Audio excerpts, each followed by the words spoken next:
औज़ुबिल्लाहि मिनश्शैतानिर्रजीम बिस्मिल्लाहिर्रहमानिर्रहीम कदरमन कुतन को दाव मखा मख्ता सो गोरे जमुंग सरा द अवामी नेशनल पार्टी मरकजी नायब सदर हुसैन शाह खान यूसुफजई चकम दे नास्ते पबाजोल के ज़िमनी इलेक्शन दे आओ पदगा इलेक्शन के दी चकम दे दा बाजोल आवाम ता या द अवामी नेशनल पार्टी कारकुनान द चकम दे स किस्म पैगाम वर्कवल ग्वाली दीन तपोस को जी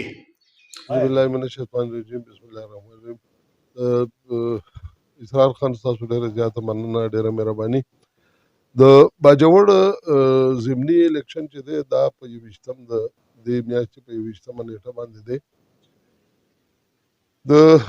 ټولې پښتونخوا الیکشن شو د ټول وطن الیکشن شو الیکشن چې څه ریزلټ راوړه سو نتایج رالل هغه ستاسو د ټولو د وړاندې دي یا زمونږ یو بدبختي دا ده چې پښتون ولس چې دی پښتون ولس چې کله خپل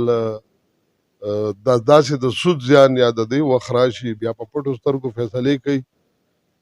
په دې الیکشن کې په جنرال الیکشن کې چې دی په تیر جنرال الیکشن کې تاسو وکتل جی بلا د پارټۍ یا بلا د سیاست د خبرداری کوي جی داسې مشران چې هغوی په مقابله کې حملو ته داسې خلک لاړل چې هغه جزانان د خولې د وازولو نه دي د خبرې کولو نه دي دا د پښتون سره ډېره لویه المیه ده د ولرحمان مولانا صاحب په مقابله کې چې کوم سړی لاړو د آفتاب شیرپاو خان په مقابله کې چې کوم سړی لاړو د سراج الحق صاحب په مقابله کې چې کوم سړی سملۍ ته لاړو بیا زمونږ د ایمل ولی خان چې د درې پیړۍ څلورمه پیړۍ د پښتنو د خاورې د پښتنو ولس د حقونو سیاست کوي د هغه په مقابله کې چې کوم سړی لاړ بیا د دې صوبې معمار او د دې صوبې ډېر لوی دغه چې امیر حیدر خان هوتي صاحب چې د هغه په کم مقابله کې کم سړی لاړو بیا د شهدا د ټولو نه لویه کورنۍ چې دا چې ټول خانه کور د شهدا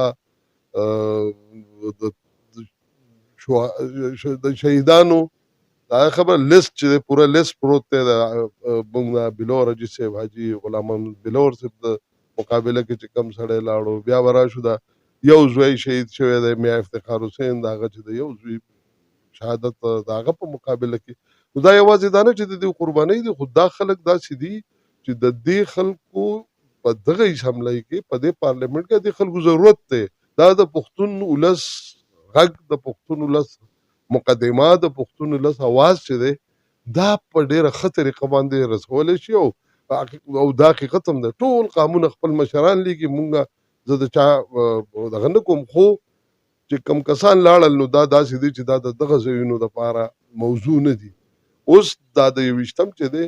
نو د خپل اواز دپاره د خپل غږ دپاره د خپلې خبرې دپاره